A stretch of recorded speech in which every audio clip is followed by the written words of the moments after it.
My name is Chris Jefferson, and I proudly serve as the Director of Fraternity and Sorority Life right here at Penn State. I want to welcome you all to the Love Mom and Dad presentation presented by Evelyn and Jim Piazza, as well as Rayanne and Steve Gruver. Before we begin tonight's presentation, I want to thank each of you in advance for your engagement. At this time, I ask that you all turn your cell phones off, put them away to ensure our attentiveness to what will be shared. Thank you. I want to thank the Piazza and Gruver family for taking the time to speak to our community this evening, as well as many other communities across the country, to bring awareness to the dangers and consequences of hazing. Following the presentation, we will have time to engage in a question and answer session with the Piazza and the Gruver family. Should you have any questions at the end, please make sure that you form lines on either side of the aisles. We have microphones there. Please help me welcome Evelyn, Jim, Rayanne, and Steve Gruver.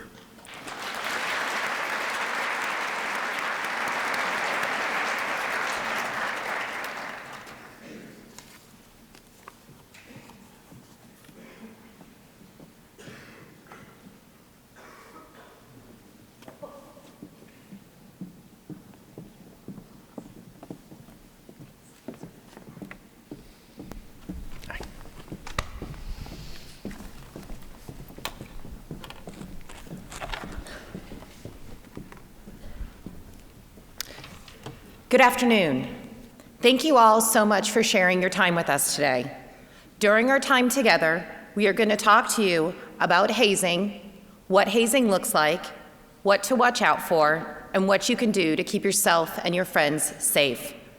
Hazing should not be a part of your college experience or the college experience of any of your friends. This presentation is in honor and loving memory of our sons, Max Gruver and Timothy Piazza, who died as a result of hazing in their fraternities.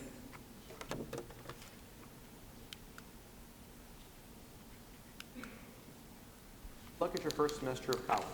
We hope that you have a great first year at school. Have a good time and learn a lot about yourself. Make new friends and have fun. Make us proud and study hard. Make good decisions and be safe. Love, Mom and Dad.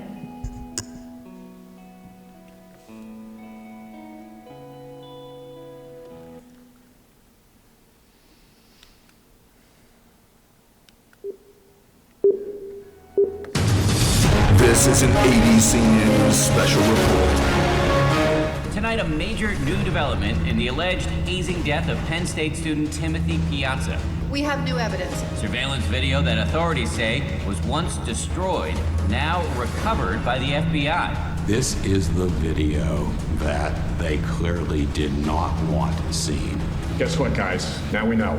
Prosecutors say the footage from the basement of the Beta Theta Pi house shows fraternity brothers giving the 19-year-old pledge at least 18 drinks of beer, wine, and vodka, all in just an hour and 22 minutes. Death of Timothy Piazza hits very, very close to home for the Graham family. Their son, Marquise, just 18 years old when he pledged the Phi Sigma Kappa house at Penn State's Altoona campus back in 2013.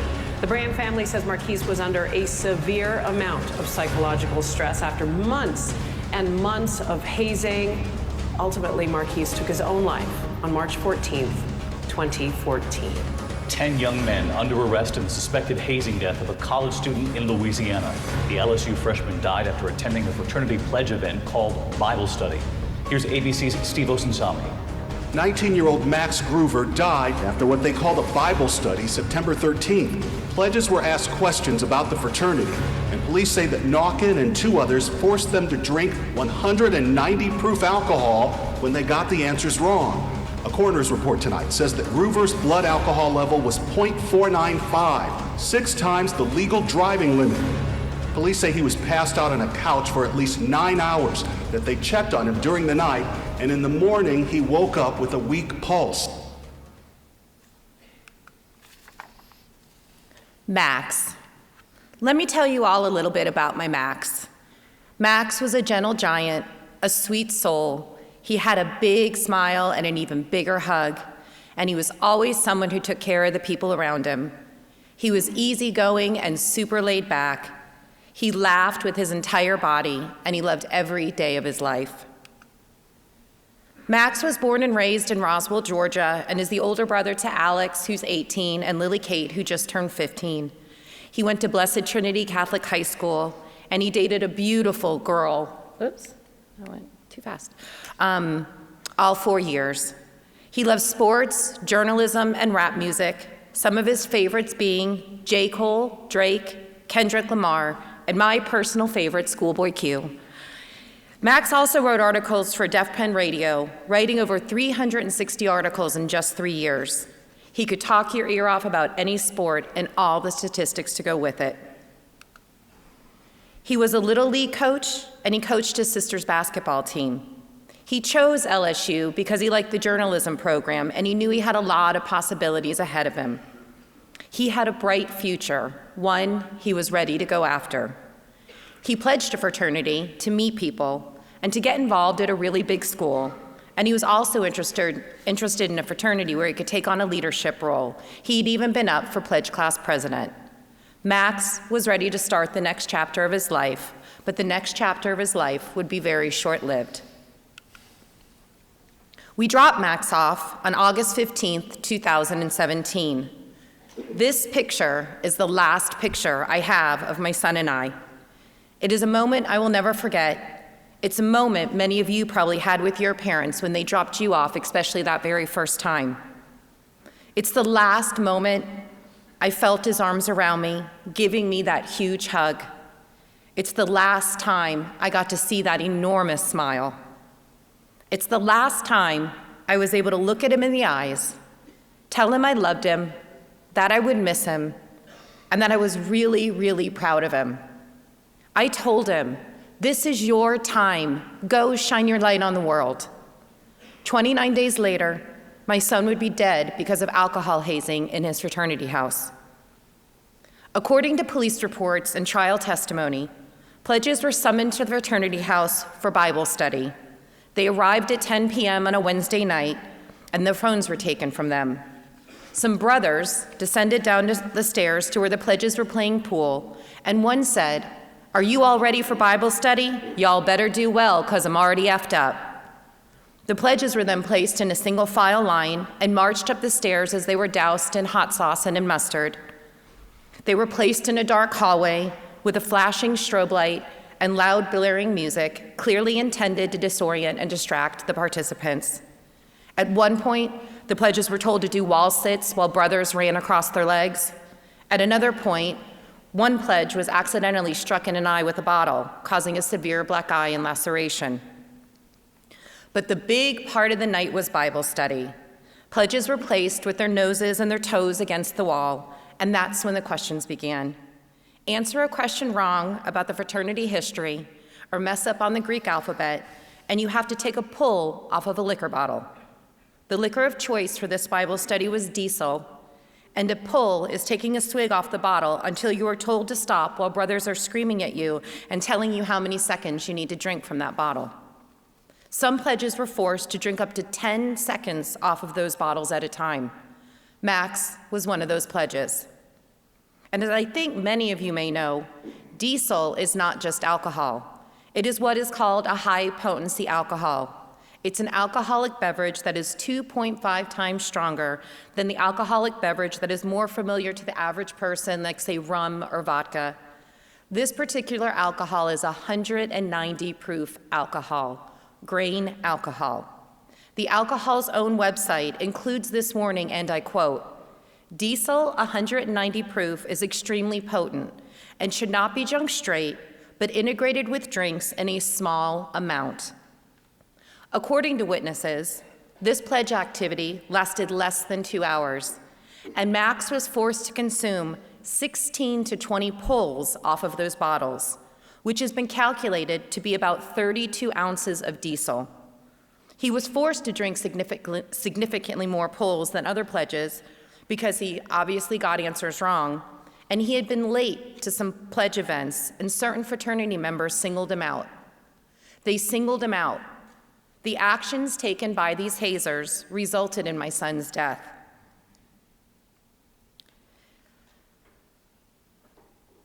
Max was also observed to have a puke bag tied around his neck towards the end of the event that he was throwing up in. But the hazers decided to make the pledges recite the Greek alphabet as they went down the line, each saying one letter, and if anyone messed up, that person had a drink, and then they all had to start it back over again.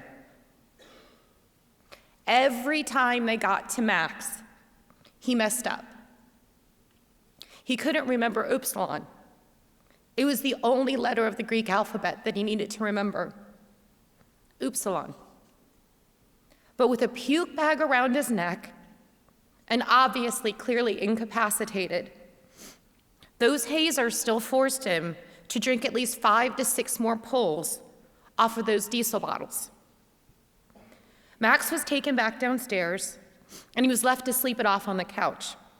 And even with obvious signs of distress, no one called 911 to render Max aid during the night, something that possibly could have saved his life. Brothers observed him at different points of the night with labored breathing, with cold, clammy skin, his lips and his fingers turning blue, and a weak pulse.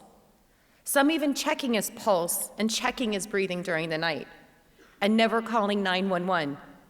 If you're checking a person's pulse and you're checking a person's breathing, you need to be calling 911. Max died at some point the morning of September 14th. He did not wake up in the morning with a weak pulse like that news report claims. The autopsy showed that Max died on that couch between 4 and 5 a.m. So the brothers, instead of calling for help, they were more concerned about themselves. It's known that during the night they cleaned the house, they got rid of most of those diesel bottles, and they even cleaned up Max. And in the morning, when students were in class, the brothers called Max's pledge brothers back to the house. They told the pledge brothers to lie, and then they made 4 of Max's best friends, his pledge brothers, pick up his dead body and put it in a car and drive him to the hospital, never calling 911. Max's blood alcohol concentration was an alarming 0.495. And I say this is alarming because it's 6 times the legal limit at which a person is considered legally impaired, like a DUI. Even more alarming is that a blood alcohol concentration of higher than 0.31 is considered life-threatening.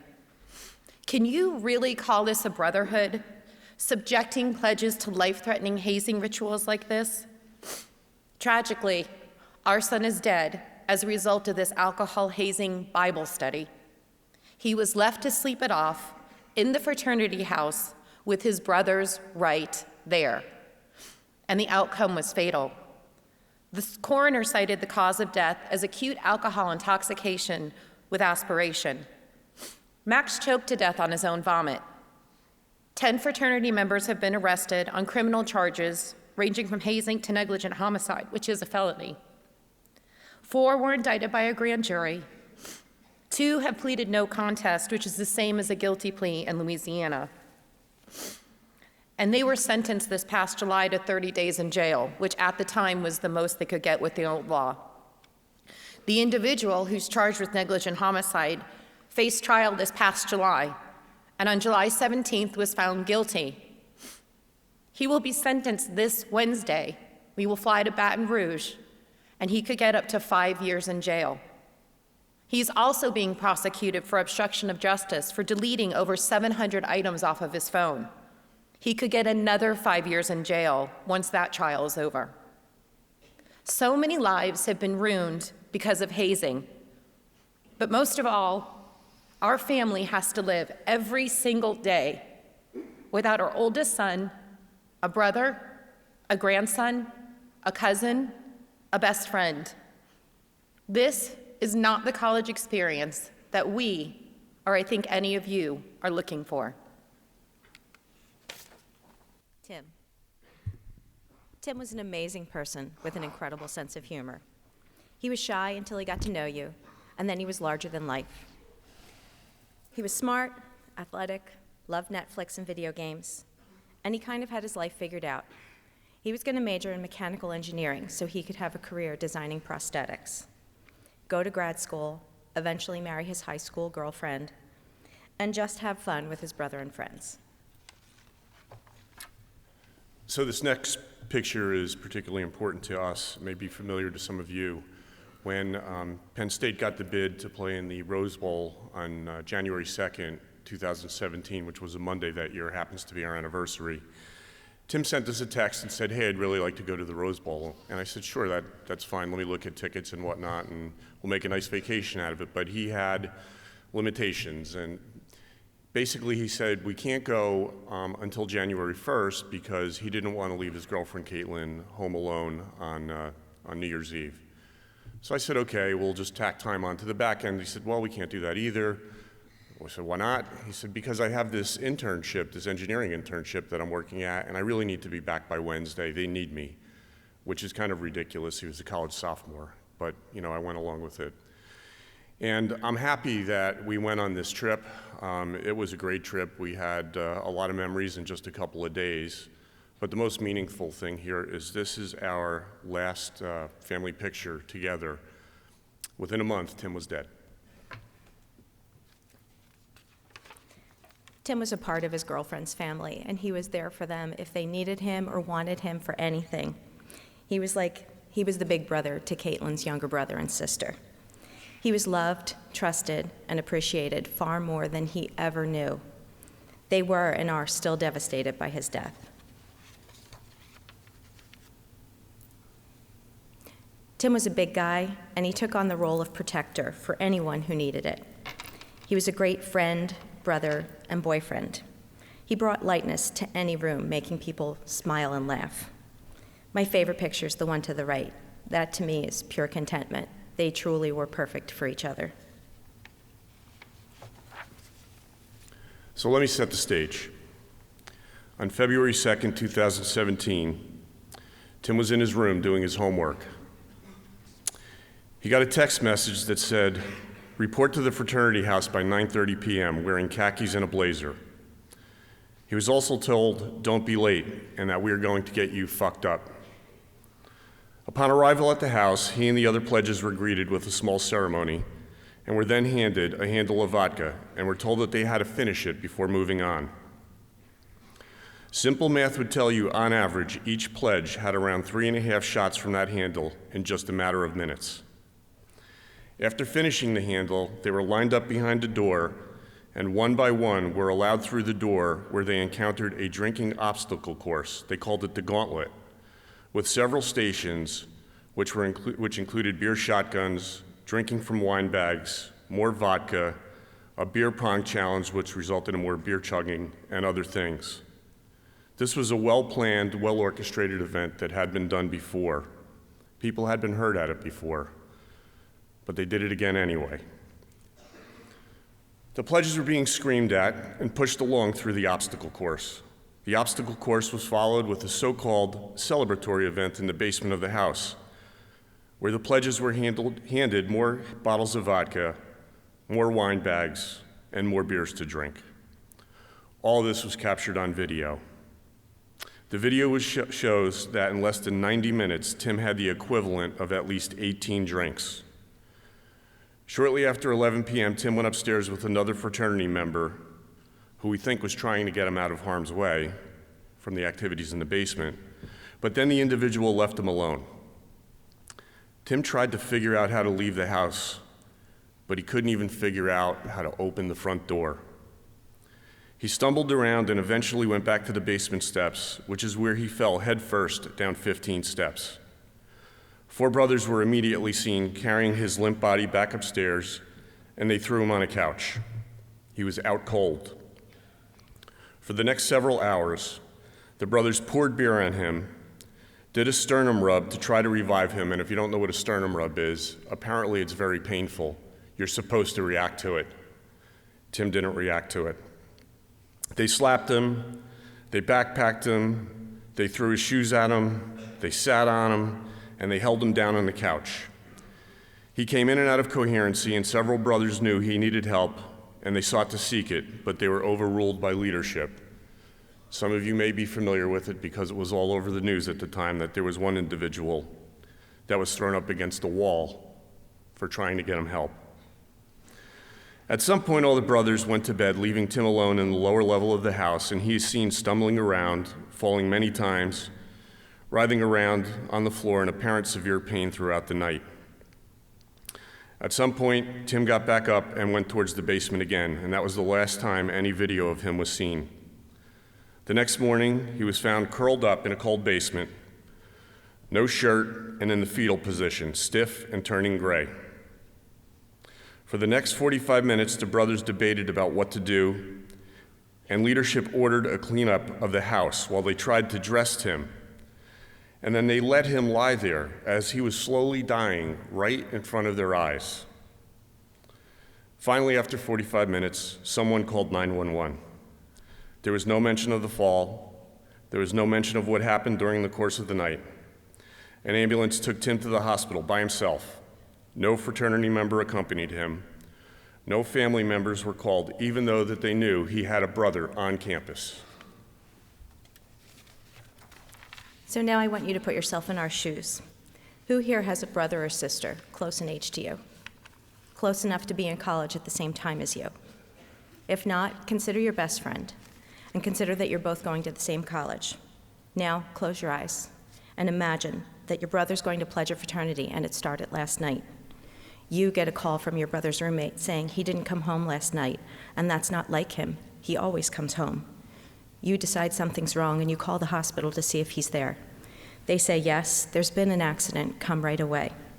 You rush to the hospital, and you see your brother on life support, neck brace, bruises and blood on his body and head.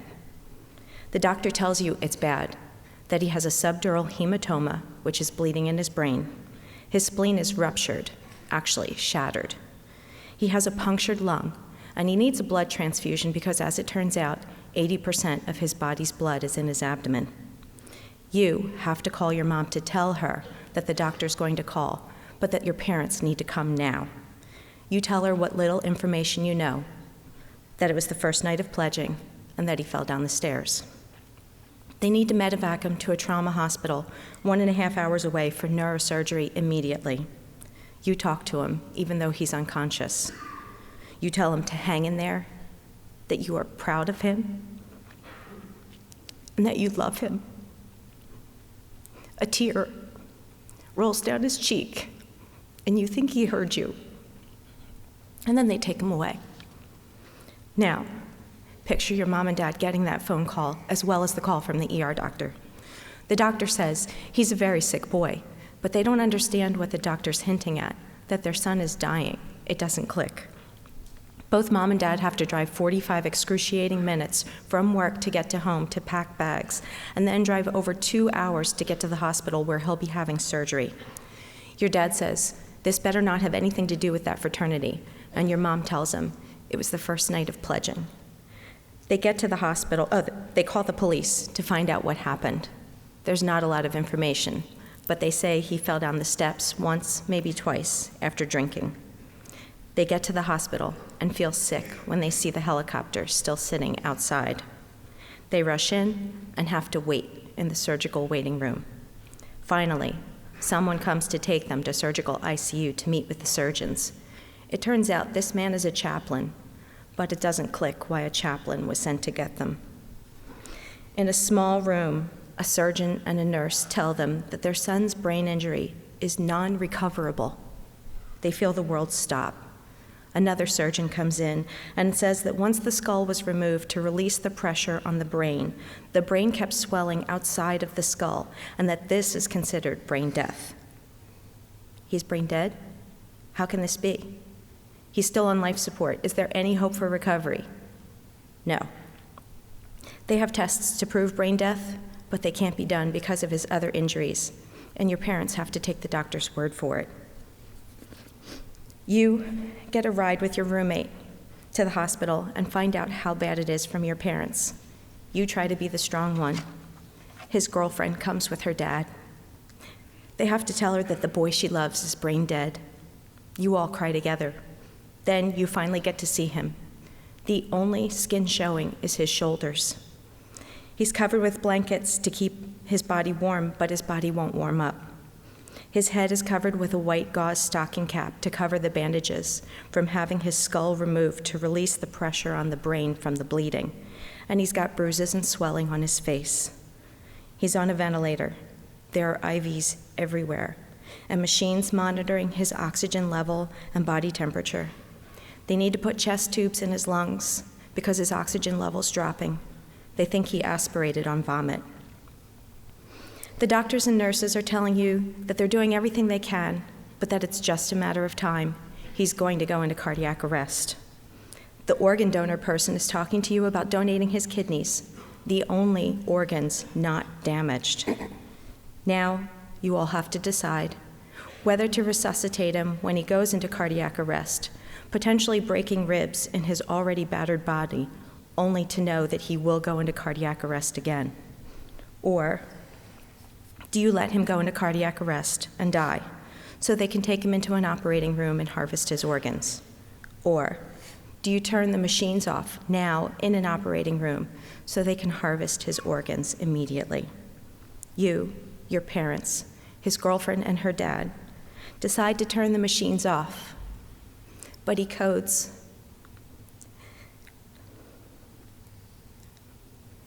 Before you can tell the doctors, and they resuscitate him as you watch from the hallway. A nurse pulls your mom forward and tells her to kiss her baby goodbye. He goes into cardiac arrest again, and you all let him go. You and the 10 medical personnel in the room who look at you with sad eyes. And there it is. He's dead. It's 1:23 a.m. A day and a half ago, he was alive and happy. How did we get here? What happened at that fraternity house? This doesn't make sense. He was a good kid. He wasn't a risk taker. He wasn't a drinker. He was a good student. He had a longtime girlfriend who he was planning a future with. He had great friends and roommates. He had plans for his future at school and for his career. What happened?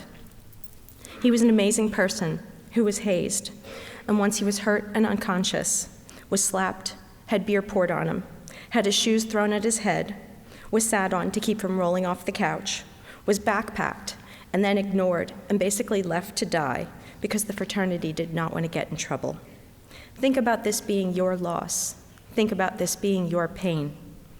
Think about having a funeral, having your brother cremated, and having to watch your mom put his urn in a niche at a mausoleum. Think about you losing your best friend, your only sibling. Why? Because he was hazed. Everyone's lives are forever altered, and there will always be this hole in your heart because he was hazed, got seriously hurt, and no one was willing to do the right thing and call for help for fear of getting in trouble. So let's talk about hazing for a second. As the slide says, hazing is a crime, and it can have tragic consequences that we know oh so well. And there are so many other families that have experienced what we've experienced because of hazing. But what is it? It's any situation where you are putting somebody at emotional or physical harm or distress in exchange for joining an organization. And the last part of it up there, the victim's willingness to participate isn't a good defense. Just because the individual says, all right, I'm going to do this, it's not an acceptable defense under most state law. Right in front of Jim. So again, it's a crime with tragic consequences. So as you are bringing in new members, I want you to think about some of the things that you do and ask yourself these questions. Think about whether it's hazing. Is what you're doing causing emotional or physical distress to you or others? If so, why would you be doing that? Does participating in the activity go against your values or the values of your organization? Every one of your organizations has a value statement, a creed, a motto of some sort, and I'm pretty certain nowhere in any of those statements or creeds, is it talking about paddling somebody, beating somebody, coercing them to drink ridiculous amounts of alcohol, or any alcohol for that matter? So you need to think about that. Is what you're doing illegal?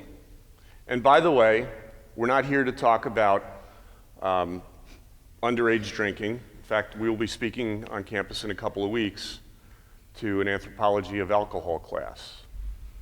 But I am here to say that providing alcohol to somebody under 21 is illegal. So when you do that, you take on that responsibility, and you need to know that. So if you're doing an illegal activity, you need to think to yourself, why am I doing it?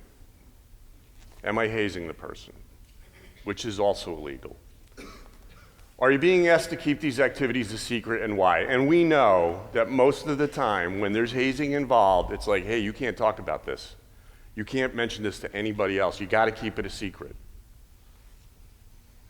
Would you get in trouble if a college administrator or faculty walked by and saw you? Would you feel comfortable participating in the activity if your parents were watching? If not, why would you be doing it? And the example I like to use, I like to translate it into business, because you guys are here at Penn State University, University Park campus, right? I was excited when my two boys decided to come here because of the education that I assumed they would both get. You are here to build a foundation for the next 40 years of your life, a career. So I like to translate it to business and give you these thoughts. I am a consultant for a large firm. I consult on corporate tax matters. And I think about when I'm giving advice to one of my clients, and if my advice is edgy or pushes the envelope too far, I won't allow my clients to do it. Why? Because I don't want my name in the Wall Street Journal or the New York Times for pushing illegal tax ideas. I don't want my picture showing up on a television set for doing something wrong. And you saw all of the individuals that were involved in our case. They've been on TV an awful lot. If you Google Tim Piazza, Max Gruver, you will see all the individuals charged with crimes. You don't want that. The other thing I'll ask you is, would you do these same things to your own sibling, to your own brother or sister? If not, you shouldn't be doing it to somebody that's just trying to join your organization and become your friend. At the end of the day, no one should be put in harm's way just for trying to join an organization. So, some manners and types of hazing. Many of these I'm sure you know very well. But here's the important thing to understand. Hazing, and we've learned a lot over the past couple of years, it often starts small. It starts with the khakis and a blazer, probably like I'm wearing right now, right? But then it escalates, and it moves to something more. Maybe it's carrying a brick in a backpack. Maybe it's carrying cigarettes around for brothers, and then maybe it escalates into paddling or fight night, some of the physical things that we see. And then maybe alcohol gets involved, and when alcohol gets involved, nothing goes well. So little h hazing is not acceptable. It's not acceptable. And that's just the beginning of where everything starts to go bad. But some different types of hazing, as I said, paddling, fight night, when pledges are told they have to fight each other until one of them can't take it anymore. These are things that we've really heard about. Branding, planks on glass. Does that make sense? Sleep deprivation is another common hazing technique. Let's keep them awake for the next 2 days. Well, the problem with that is the individual's grades start going down. They can't do their schoolwork. What if they get behind the wheel of a car, and because they're so sleep deprived, they really don't have their bearings, and they go out and kill someone or kill themselves? There is a recent situation of an individual who was a pledge at a fraternity, sleep deprived, and he hit, I forget if it was a 4-year-old or 8-year-old boy, and killed him. Do you want to be part of that? Consumption of hazardous foods and concoctions, binge drinking. In our case, it was called the Gauntlet. In Max Gruver's case, it was called Bible study. I don't know about you, but as a longtime practicing Catholic, that is so offensive to me. Bible study. And when you introduce alcohol, I promise you, things start to go bad quickly. Road trips for brothers. We heard of people here, and God, I hope you guys aren't doing it, where certain organizations will have pledges drive to Philadelphia to pick up cheesesteaks for the brothers. And they're doing it at like 7:30 at night, after there's probably been alcohol involved, and they're putting a bunch of pledges in a car to drive 3.5 hours to Philadelphia to get cheesesteaks and then drive 3.5 hours back. Nothing's good coming out of that 7-hour drive with a bunch of pledges together who probably have been drinking, and by the time they get back, nobody's eating the cheesesteaks. That's hazing. That's unacceptable. You're essentially playing Russian roulette with these individuals' lives, and it needs to stop. The other important thing I want to mention, it only takes one person in an organization or a couple in an organization to take it up a notch, to take it to a dangerous level, which is why little h hazing is no good. That one person or a couple people can bring down your whole organization. So if you allow that to happen, you are at fault as well. But also remember, it only takes one person or a couple of people to do the right thing as well. So there are both physical and psychological consequences to hazing. On the physical side, there are numerous cases of traumatic brain injuries due to forced drinking and alcohol poisoning, beatings, and falls. Hazing can be exposed when a victim is hospitalized. And generally, you aren't taking a medical history of somebody before you go to haze them. You don't know about their prior medical conditions. They may not even know that they have a medical condition. And you don't know about the medications they're taking and what will happen when you introduce whatever method of hazing you're going to do. On the psychological side, the negative effects of hazing could be long-lasting, and this kind of trauma is not usually reported. It can include depression, suicide, poor grades, withdrawal, and shame. You don't know if something in someone's life makes them highly susceptible to serious repercussions if they're hazed. And hazing can have long-term damaging effects to a person's well-being in their future. You may not be able to hold down a job. Your memory may have suffered. You may have developed addictions. And as we know firsthand, hazing can kill.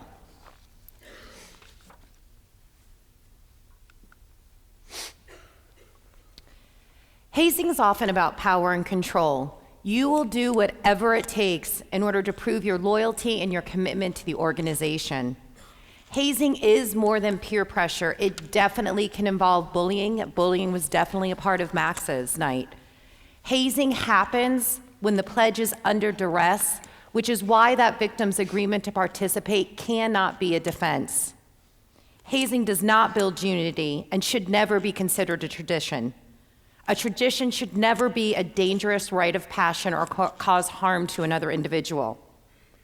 Hazing is a cycle of abuse where the abused later becomes the abuser. Just because it happened to you does not mean you need to do it to the next person or the next group of new members. You can stop the cycle. You can change this. I have no doubt that some of you in this room have hazed people, and I have no doubt that some of you, unfortunately, in this room have been hazed. And some may be in here that are going to be hazed. But from this day forward, you have to say no and break this cycle. You do not have to do it to the next group of new members. Hazing is absolutely everyone's problem, and therefore it's everyone's responsibility because it reflects on your group, your organization, your university as a whole. So you all need to make it stop and make the reputation of all of your campus organizations, and again, this university, your reputation improve. Hazing happens every day, and this actually isn't quite true anymore. We aren't only hearing about it when someone dies. We're hearing about it a lot. If you guys are watching the news at all, there are organizations being suspended and pulled all over the country just in the last few weeks. And it's because people are reporting on it. People are taking it seriously. Unfortunately, in the last couple of weeks, there's been 5 fraternity-related deaths. Just, again, in the last couple of weeks, 3 in like the last week. All are being investigated as something to do with hazing. At San Diego State University, 15 IFC fraternities were suspended. OU shut down for a while 15 of their IFC fraternities because there were so many hazing allegations just the first couple of weeks of school. 9 of those are being investigated right now for hazing, and there's also 3 sororities that are being investigated at OU for hazing. FSU has suspended 4 fraternities. Troy State suspended 2, one being closed by the Nationals. The Deke Nationals closed them themselves. Just this past January, the Deke Nationals also closed their LSU chapter for serious hazing allegations. Those fraternity members were hitting pledges with steel-toed boots and lead pipes. They were sticking their pledges naked into freezers, like deep ice freezers, for like 30 to 45 minutes at a time, making them lie in beds of glass and then urinating on them. I mean, explain to me the brotherhood in that. 18 were just indicted at Miami, Ohio for hazing that happened back in January, where they were hitting pledges with spiked paddles and making them, forced alcohol and drug consumption. UNC Chapel Hill suspended activity of a business fraternity. It even happens in business fraternities for hazing. The point is, universities and nationals are not putting up with it anymore either. They're not turning a blind eye to what's going on. No one wants to see anyone else die because of hazing. It's ridiculous and it's senseless and is not a reason to be joining an organization. Hazing is also against the law, and my husband's going to talk to you about that. So, as you can see from this slide here, hazing is against the law in just about every state.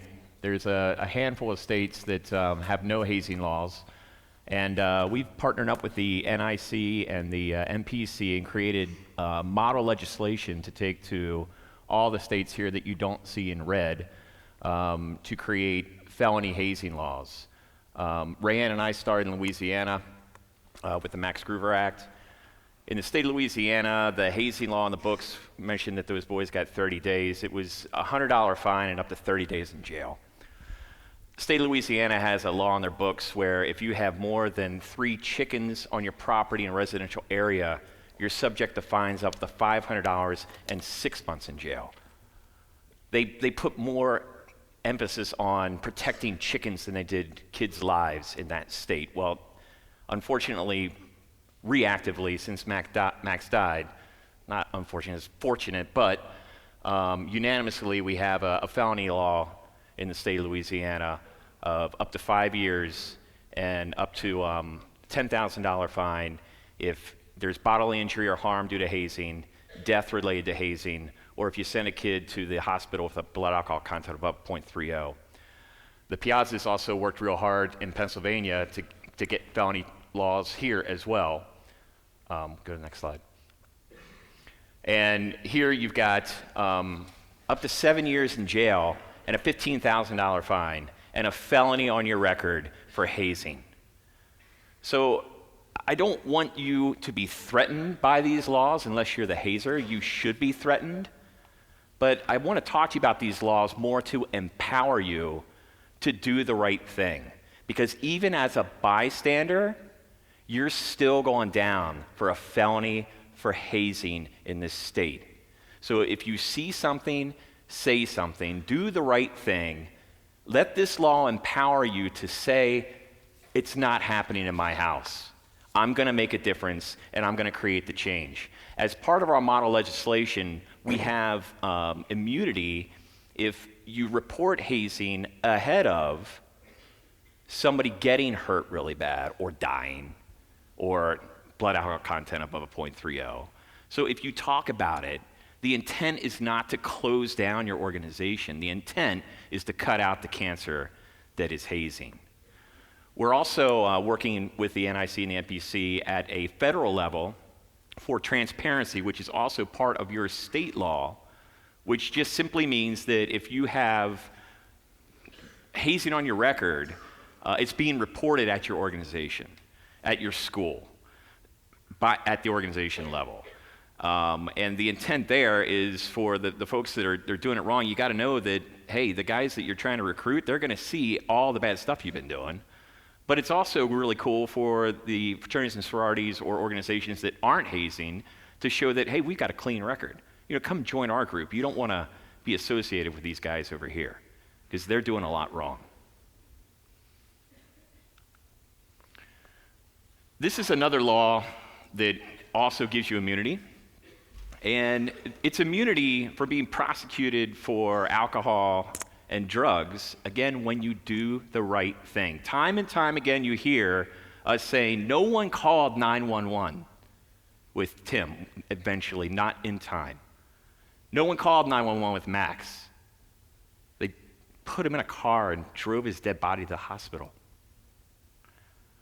This law started when, in Texas, when Carson Starkey was an SAE out at California Poly.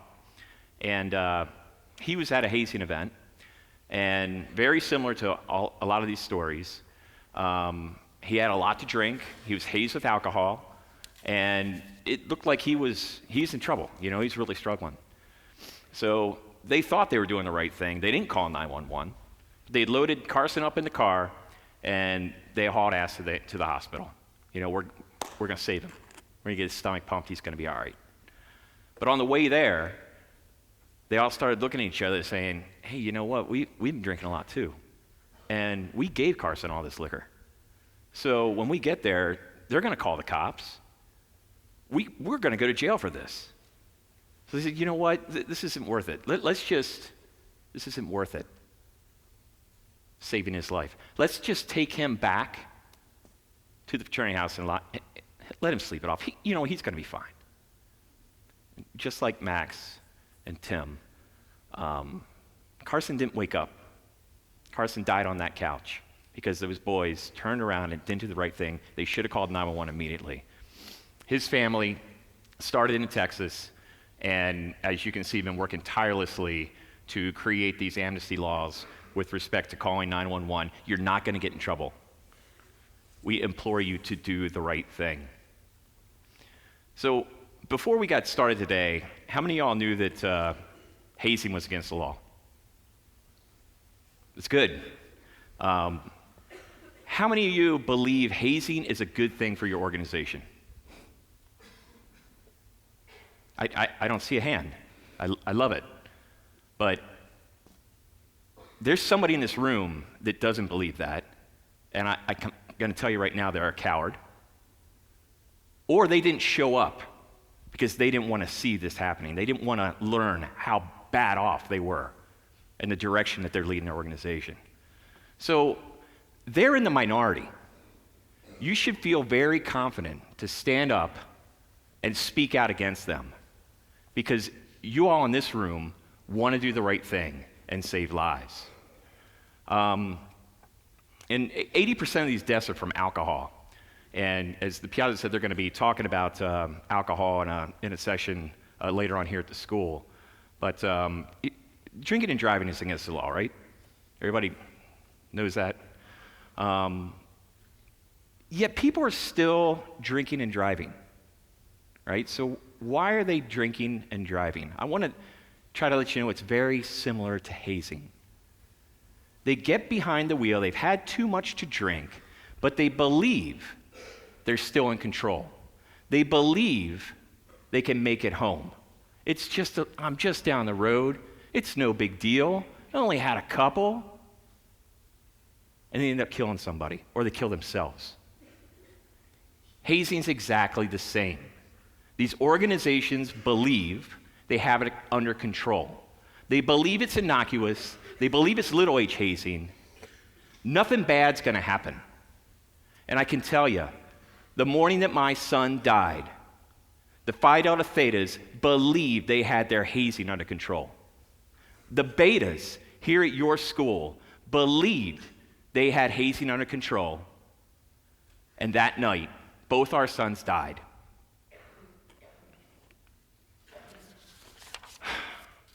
That year, 7 young men and a young lady lost their lives to hazing. It was a hard year. It was a really hard year for us. We had an opportunity to meet the Piazzas very shortly after Max died. And at that time, we thought Tim was the first young man to die that year. And Max was the second. And I remember talking to Jim, and I'm like, we're going to get out. We're going to create change. I want to make sure this never happens again to another individual. I'm going to change it. I'm going to change the world. And Jim looked at me with a tear running down his face, and he said, Steve, I just wanted to make it through 2017 without another death. And Max died. So did 5 other young men and a young lady, some to suicide from hazing that year. You don't have it under control. So these are just some of the recent hazing deaths, and I did not include the most recent deaths. As Rayanne mentioned, there were 3 in 3 days alone this past week. There have been 4 in the past 2 weeks, and they're under investigation. Some may be hazing, look very much like they're hazing, at least to us, with the knowledge that we have. So I hate to say that I'm going to change this in a while, I'm sure, when it comes out that these people have been hazed. But some of these recent deaths, I just want to point out. Nicky Cumberland, he was in a spirit group. So it's not just Greek life, and that was sleep deprivation. The individual driving the car crashed, and Nicky went through the windshield and died.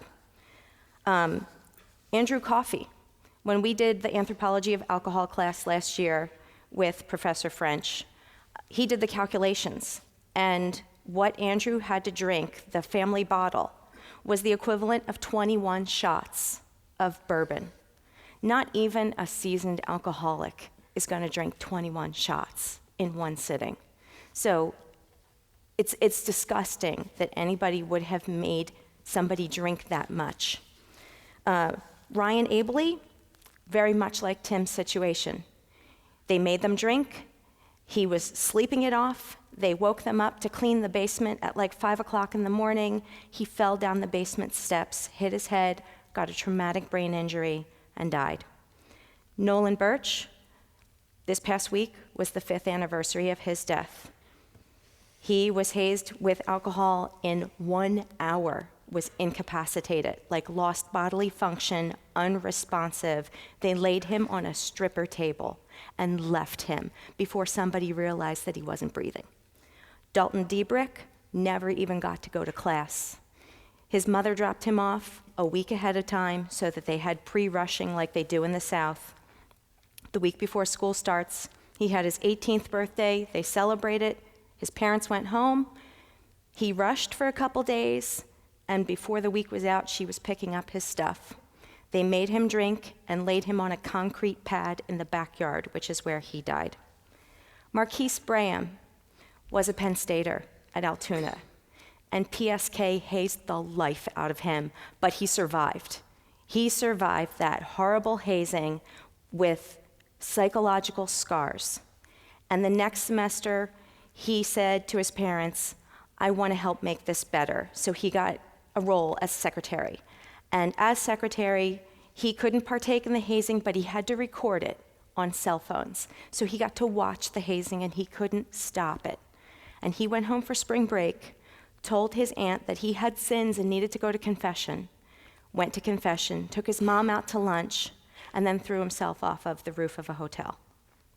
He couldn't live with the things that had been done, that were being done, and he didn't want to go back to it. And it was so contrary to who he was as a person, he couldn't take it. And Robert Champion, he was in the marching band. Again, not Greek life. And he was older. He was like 26. He just wanted to be a drum major in the marching band. But they had some stupid tradition called Crossing Bus C. And you got to go from the front of the bus to the back of the bus, and everybody on the bus could hit you or kick you, use their instruments, and smash you. And that's what they did. They basically stomped him to death in the middle of a bus. So the one thing I want you to notice is how many times the word alcohol is highlighted in red. And it seems that the tool of choice for college hazing is hard alcohol. It has to stop. It's killing people, obviously. And we know that there's a procedure called backpacking. It was done to Tim. And for those of you who don't know what backpacking is, it's when you fill a backpack with heavy books and you put it on somebody's back so that they won't roll on their back and choke on their own vomit. The problem is it does not work. Don't do it. When you reach a certain level of intoxication, alcohol poisoning, and it's called poisoning for a reason, when you reach that level, the whole body shuts down. All your reflexes shut down. So the vomit comes up and is not propelled out of the body, but you breathe it back in, essentially drowning in your own vomit, like what happened to Noah Domingo, like what happened to Max Gruver, like what happened to Andrew Coffey, like what happened to Nolan Birch, like what happened to Dalton Diebrich. It's got to stop.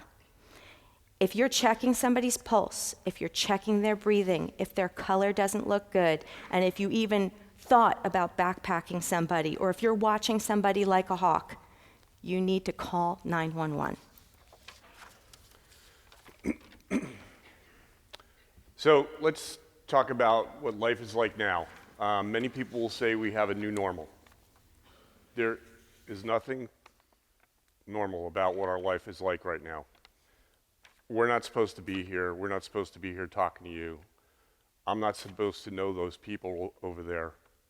I love them, but I wish I didn't know them. Anybody here go to the football game yesterday? It was a good game. Yeah? I assume most of you did, right? I was supposed to be at the game. But instead, I was in Harrisburg preparing with the Gruvers to come talk about the death of my son to you guys. But I was supposed to be there with my boys who just graduated from this school, making pork roll, egg, and cheese sandwiches for them. For those of you from New Jersey, you'll appreciate that. Their friends loved it, especially the ones from Pennsylvania, because they never really had pork roll. I should have been making that. And after the game, we should have had a pot of meatballs. But instead, I was in Harrisburg, getting ready to talk about his death. So there's nothing normal about our life. Mother's Day and Father's Day, they come and go. Father's Day, I'll go to the cemetery and I'll talk to Tim like he's there, like he's listening to me. Birthdays, graduations, those are just other days for me. Holidays, Thanksgiving, we used to love hosting, but there's an empty seat at our table. So now we have to go somewhere else. We don't stay at home anymore. For Christmas, which is a holiday Tim loved, he was a big kid. He loved getting up early to open presents still.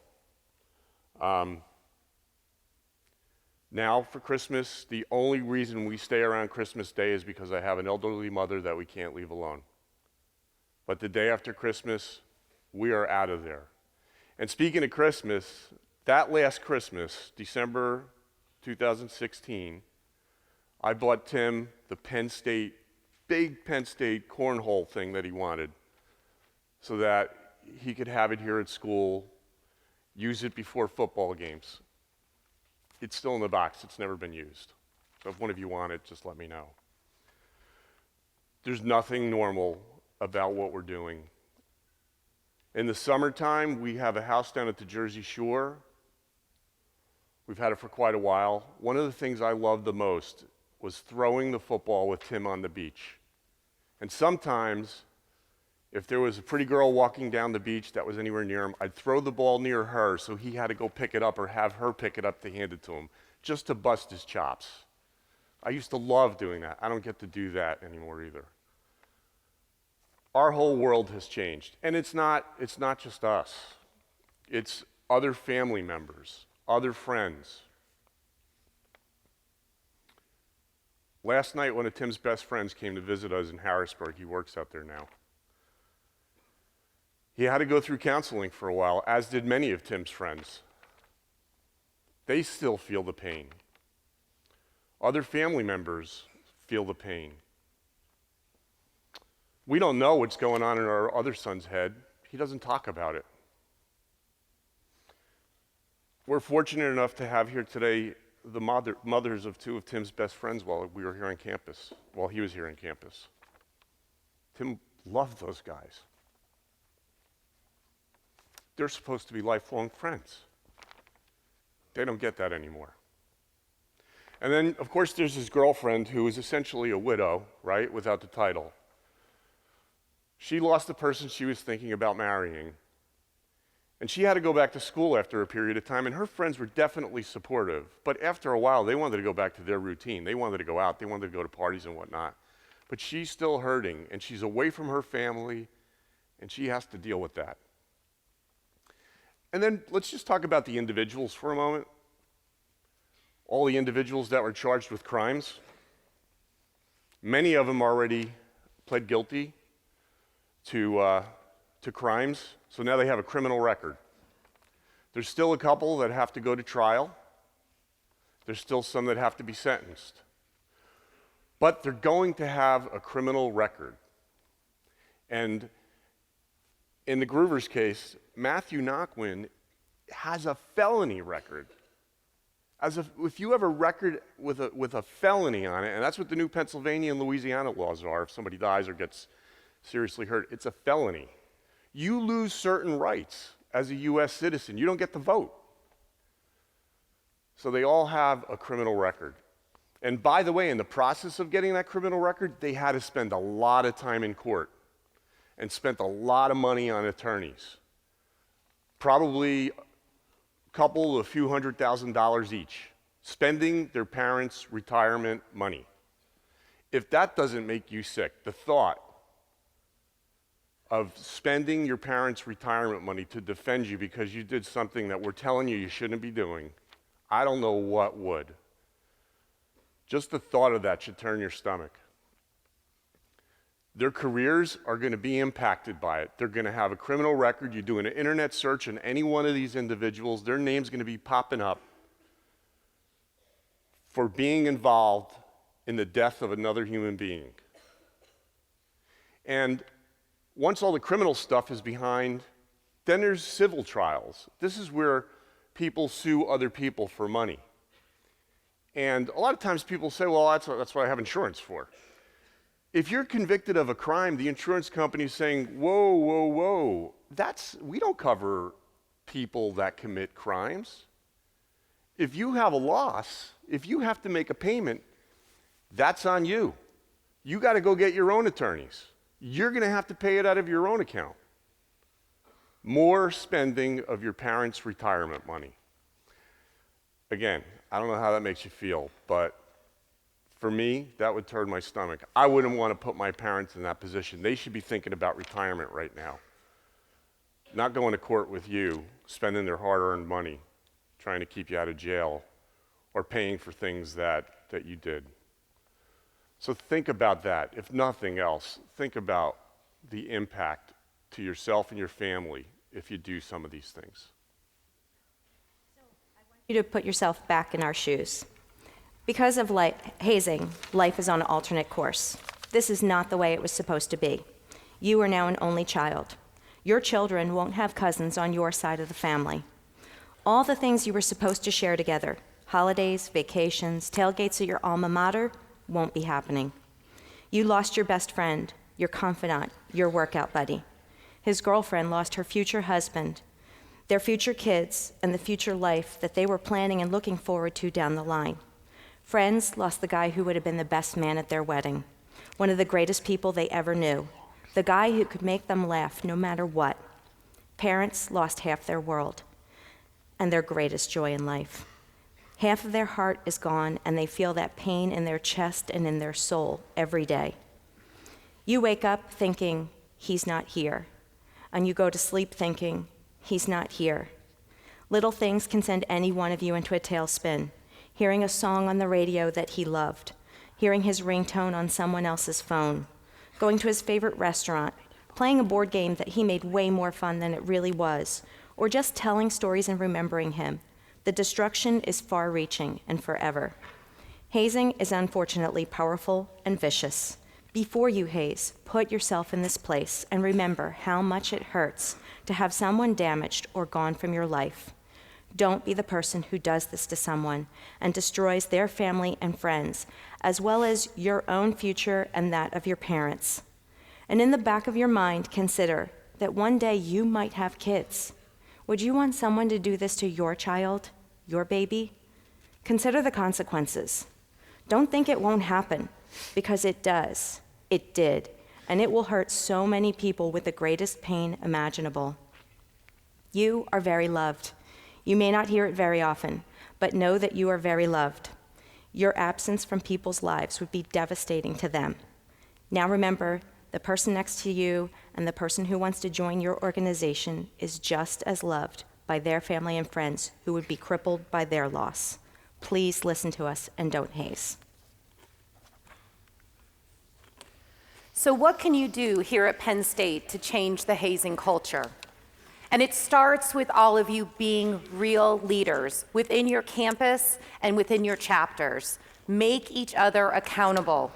Taking action takes courage, and it's not always the easy or the most popular thing to do. Speaking up will not be the easy choice, but it will be the right choice, and you may be saving someone's life. You all have to say no to hazing. Do not be a bystander to hazing when you see it. Do not enable the hazer by saying nothing. In Max's case, witnesses noted that the hazing was getting out of control, but they didn't do enough to stop it. In Tim's case, 3 fraternity brothers also recognized that Tim was in danger and that someone needed to get help. In both cases, valid concerns about Tim and Max were ignored. They were overruled by the hazers who were leading the hazing events. So let me reiterate, speaking up will not be the easy choice, but it will be the right choice, and it may be saving someone's life. If something doesn't look right to you or feel right to you, it probably isn't. Always go with your gut and take action and get help. Again, just because it happened to you does not mean you need to do it to the next group of new members. Always report it. If you see an incident of hazing or you hear about it, please report it. You can report it to your Greek life, you can report it to your advisor, talk to your parents, talk to your nationals, talk to us. You guys have reporting on your website, that's anonymous reporting. You have a phone number, 1-800-560-1637, that you can anonymously report hazing. You have many ways to do it. You need to do it. If you see someone is in danger or in distress, once again, please call 911. Do not be a bystander. Do not play Russian roulette with someone else's life. The tone from the top of every one of your organizations is critical.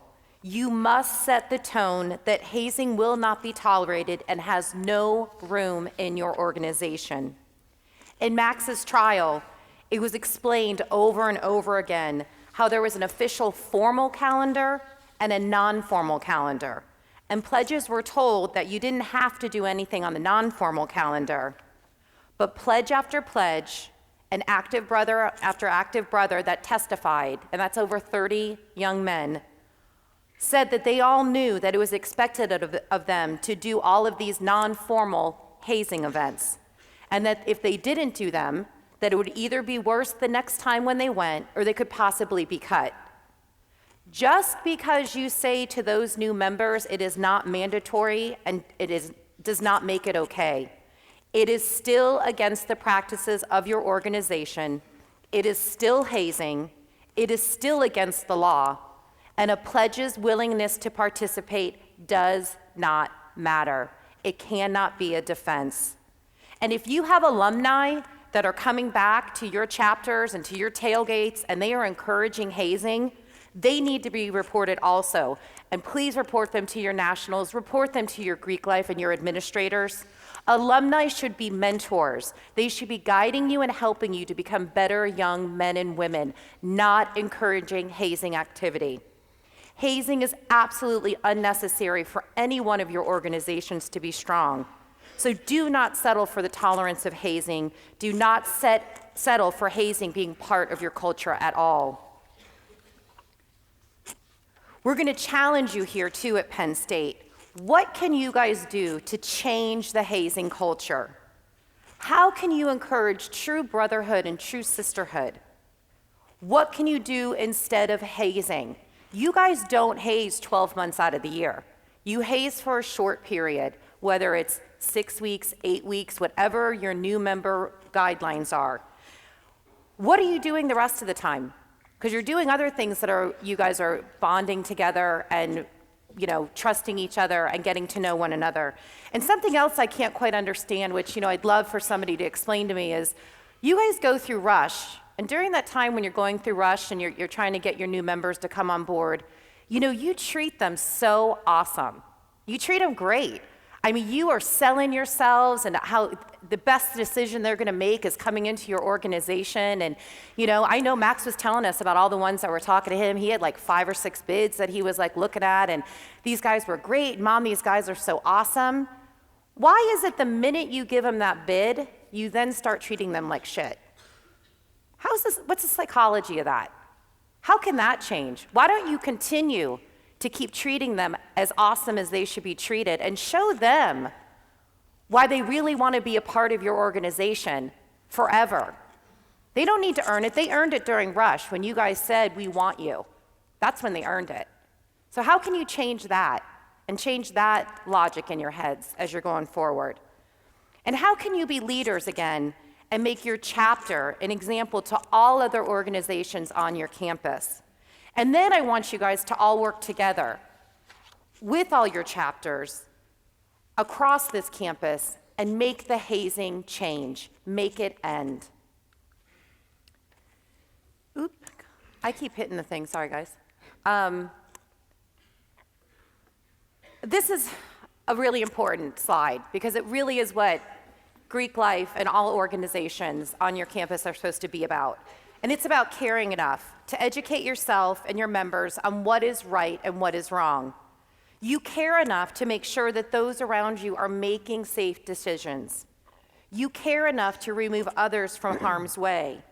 You care enough about others that you don't demean them or demoralize them or ridicule them.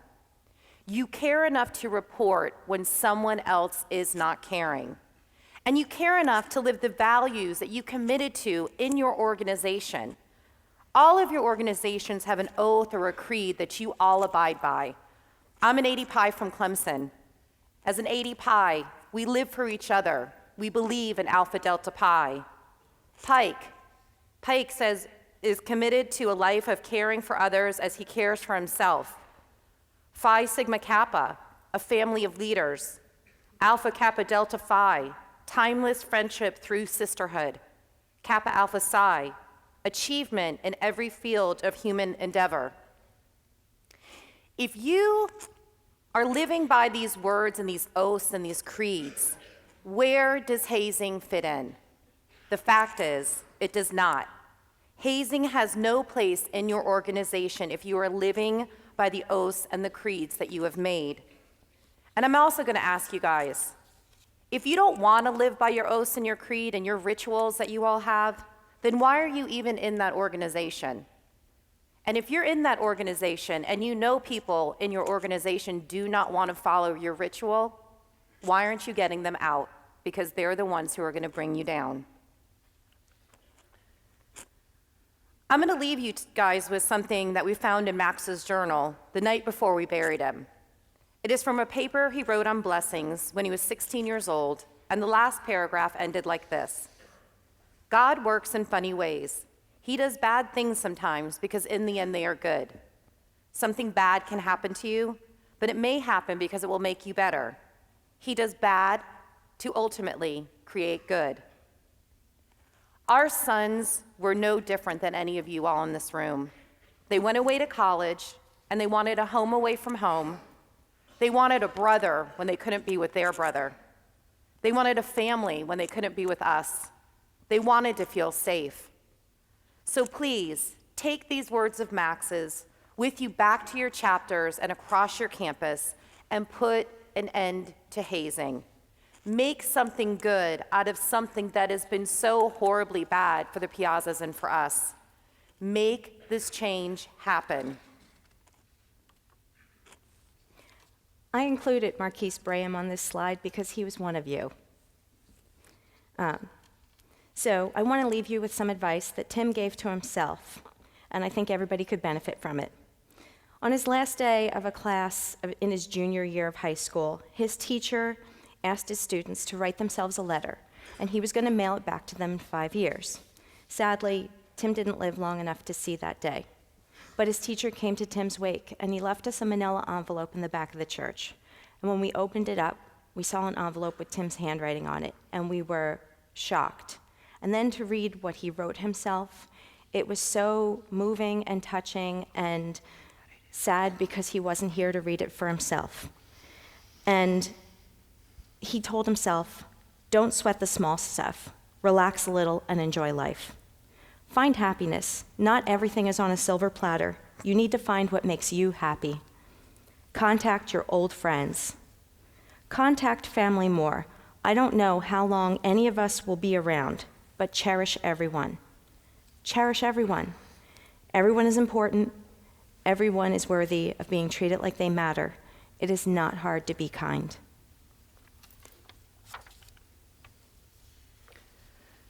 So we'd really like to thank all of you for your time this afternoon. We appreciate all of you coming out. We would like to thank the Penn State Fraternity and Sorority Life and the Penn State Fraternity and Sorority Compliance for their hard work and dedication to making this hazing culture change on this campus and working so hard with the scorecard and with the Piazzas. We have distributed to you all Fly High Max and Live Like Tim wristbands. We ask that you wear them proudly and remember the important message behind them and the two young men that they represent. Max and Tim died because of hazing. Making this hazing culture change will save lives. You can also contact us on the information that's on the screen behind us. You can reach us through social media websites, our emails, the Boys Foundation pages. But the four of us, we really wish all of you so much success in this world. You guys all have so much to look forward to and that you're working hard for. So stay true to yourself and to your values. And please, always keep each other safe. Thank you. Thank you.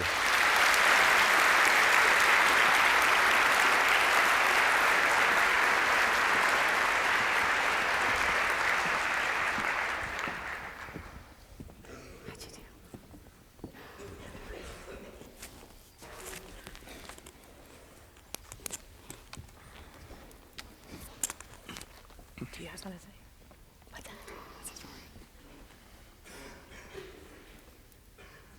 So,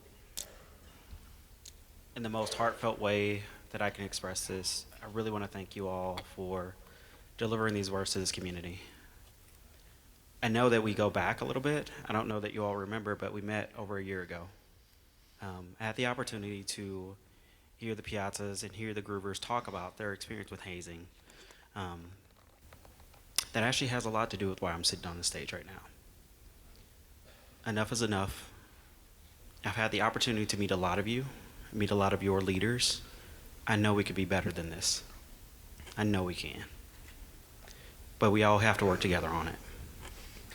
As we talk about this next phase, as we go into where do we go from here, I want to invite you all to come up and ask questions on either side of the room.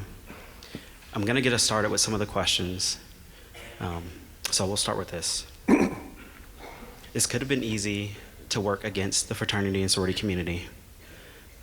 What is it about this experience, and why are you advocating for, why are you giving this presentation to communities across the country? It's to save lives. There was a lot of breadcrumbs that we followed. You guys saw what Max wrote. We are wanting to make something good come out of something that was so horrendous and bad for us. And we feel like we're just puppets at the end of the string, that he's showing us the path, and Tim is right there with him, and he's guiding us, and he brings us here, and Those boys don't want what happened to them to happen to anybody else in this room or at this school or in any other university across the country. And we're here to make that happen. Yeah, I would just add, we think education is important. If we tried to take down Greek life, I mean, what's the point? Then things would just go underground, and that's worse, right? So, I mean, we've spent time with the North American Interfraternity Conference, the National Panhellenic Conference. We've had some very difficult and trying discussions with them, but we found them to be legitimate, and we decided to work with them for the better. They're helping us with things as it relates to legislation and whatnot. But at the end of the day, I mean, I think this type of education is necessary for people, because I think there's some tradition and culture that's been built up that people don't get, that they're doing things wrong sometimes. I don't know, but we're hopefully making a change there. No, and I think, just to add real quick, being that I was in Greek life, I know exactly how great Greek life is. And we never hazed. I had the most awesome 4 years at Clemson with 80 Pi, and some of those girls are still my absolute best friends, and they have supported me a ton since Max. And so I know what it can be like and what a good Greek life can be like. And you guys can do it. You can make the change. And hazing, none of these organizations got started or were founded because of hazing. Hazing crept in later. It creeps in on its own. It was never, again, part of your tradition or your ritual. That's not what any of that was. It was somebody brought it in later. So now it needs to be pushed back out because people are dying a lot from it. Yeah, there's a lot of education that goes on in your chapters and in your national fraternities and the local fraternities. We know, in Beta Theta Pi's case, we know that there was education about hazing and why you shouldn't be doing it, but people didn't listen. So I've been a member of my organization for over 17 years. Unfortunately, I continue to bump into people that just don't get it. Unfortunately, there may be some people in this room that still don't really understand it. What do you have to say to those people that just feel like hazing is just not that big of a deal? Tell your mom or dad that if they lose one of you or your brother or your sister.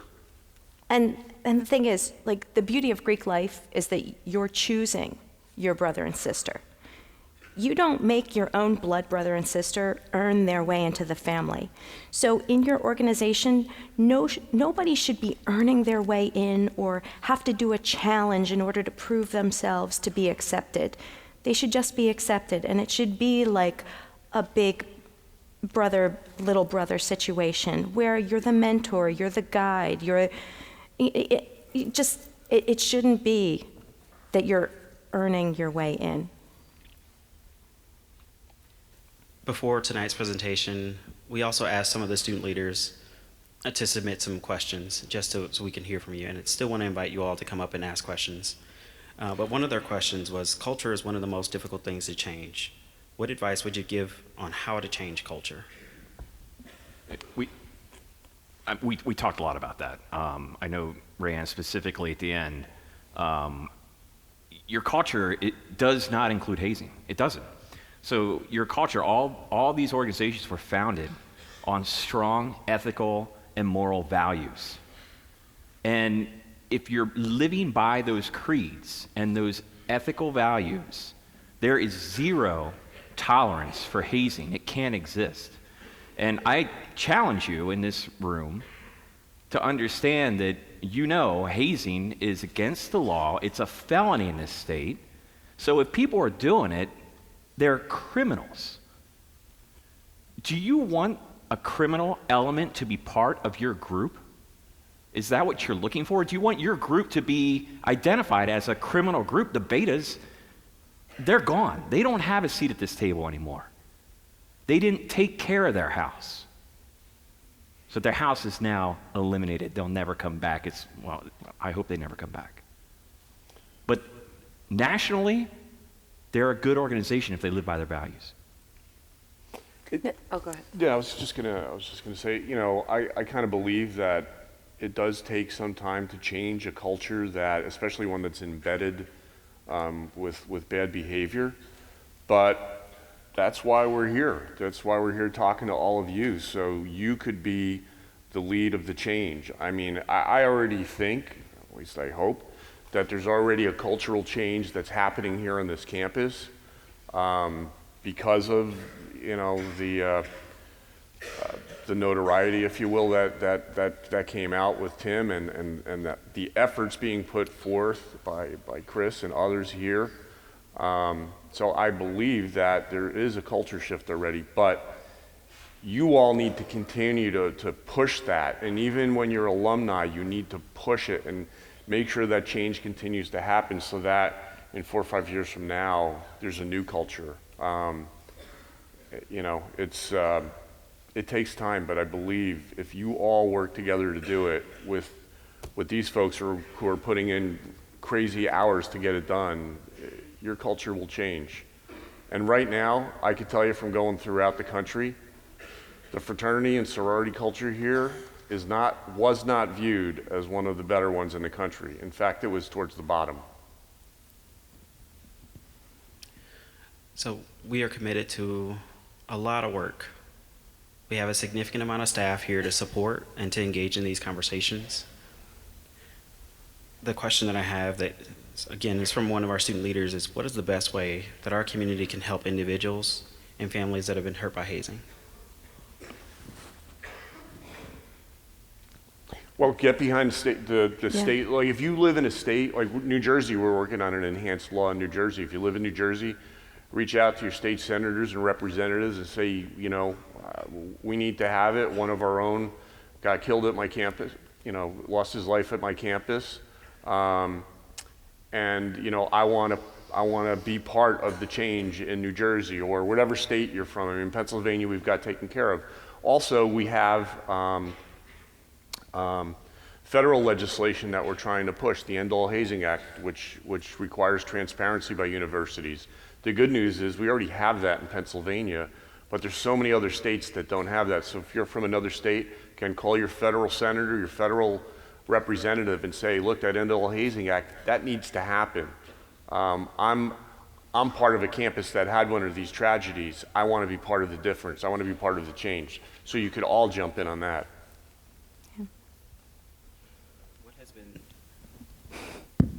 What has been the most frustrating aspect of this journey together? Well, that hazing's still happening, obviously. Really, you really as a community have to make each other accountable. I don't believe, I don't believe an entire chapter hazes. I generally think there's a group inside that subgroup that wants to haze, and they are allowed to haze. People turn the blind eye to it. It happened in Max's case. It was the same group of guys that was hazing that semester at every single event that we found out about later. And Matthew Knockhand was already known to be dangerous and reckless with the pledges. And before their chapter meeting that week, the exec board had a meeting about him and about his dangerous and reckless behavior with the pledges and what are we going to do about him. And that exec board, you know, should we throw him out? Should we fine him? Should we, whatever we should do with him? I mean, please ban him from looking at a pledge, you know, something. They decided to, you know, we're just gonna have a talk to him after the chapter meeting and we're gonna give him one more chance. Well, 2 nights later, he killed my son. So exec boards, and even just members who know someone is dangerous and reckless in your organization, you need to make them accountable. You can put people on probation right away while you're investigating them. I have found that out. I've talked to many organizations. They could have done that with Matthew Knockhand that night. They could have said, you know what, you were on a 2-week investigation period. They could have talked to their nationals, but they didn't want to make that tough decision. Oh, you know, but you got to make that tough decision. You are in leadership roles. And again, even if you're not in a leadership role, but you know a brother or a sister is doing horrible things to somebody else or making somebody else feel bad, you need to make that person accountable. And maybe even you need to throw them out of your organization before something happens. So I just think that's really important for you guys. So to Ray Ann's point, I was away last week at one of my firm's partner functions, and our chief legal officer was making a presentation like this. And the point I wanted to make is that it's not only with fraternities and sororities, but her point was one individual could ruin our brand if they do the wrong thing. And I remember sitting back, there's probably as many of us in the audience as there are you now, and I just sat back in my chair and I'm like, this is no different than what we've been preaching for the past 2 years. One individual could ruin your brand. I think one of the most frustrating things is the lack of understanding of what hazing is, and the people who perpetuate it and think that it's okay, that it's necessary, that you need to break people down to build them back up and bond them together. And I'm going to use an example that maybe a lot of you will understand because of Thon. So our older son was a Thon captain for 2 years, and he loved it. He stayed an extra semester just so he could do Thon again.